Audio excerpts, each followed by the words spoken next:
Hi everyone, Josh Guest here. Fiat currencies are enormously wasteful. They incentivize companies, governments, and individuals to take out massive debts that they frequently can't pay back.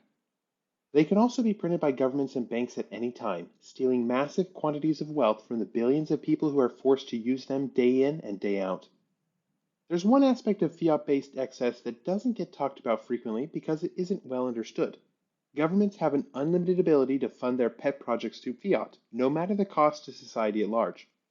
In today's discussion, I hope to pull back the curtain a bit on the true cost of one government pet project: renewable wind energy.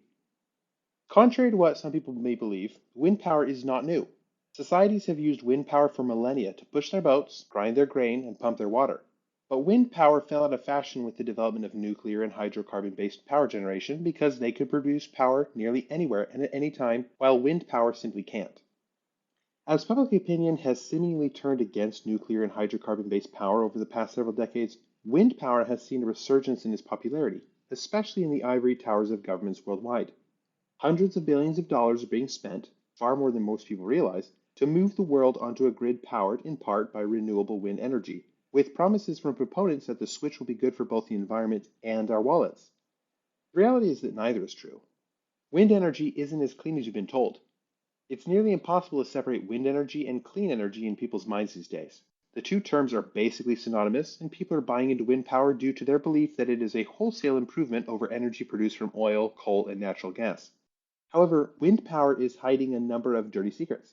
For example, wind turbines are massive, requiring enormous quantities of steel, fiberglass, and other materials that largely end up in landfills when the turbines are retired. But by far the dirtiest secret is that wind power does little to actually reduce humanity's reliance on hydrocarbon energy. Wind power is wildly unreliable, subject entirely to the frequency and strength of winds in the areas where wind farms are built. But societies can't eliminate the need for electricity around the clock, even when the wind isn't blowing. So each wind farm requires backup power plants that use reliable energy sources to provide power generation when wind power can't keep up with demand. Wind power also costs taxpayers billions.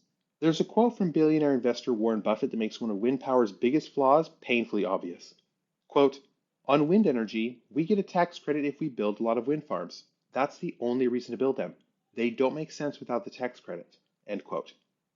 The reality is that wind power isn't very profitable unless governments are willing to fork over billions of dollars worth of taxpayers' money. Since, as we discussed above, wind power is actually far less green than we've been told, why would we ever pay more for it than hydrocarbon based power? The truth is that most people wouldn't. They'd likely prioritize their money and financial security over virtue signaling. Lastly, wind power is rather inefficient. Wind farms take up massive amounts of space. They also can't be near large structures that would block wind, for obvious reasons. All this to say that wind farms are usually located out in the middle of nowhere. People usually don't live in the middle of nowhere. They live in massive cities and far off towns that need enormous amounts of energy to survive. So having wind farms dozens or even hundreds of miles away can be a bit problematic for energy transmission. How do companies and societies deal with transmission issues? By investing billions in building transmission lines to connect with grids powering the cities and towns where people actually live.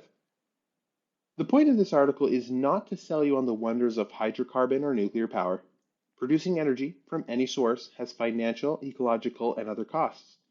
But I do believe that we have a right to know where and how we're being misled or otherwise lied to. The truth is that a lot of people may choose to discriminate more frequently against wind power if they understood the true costs associated with generating it.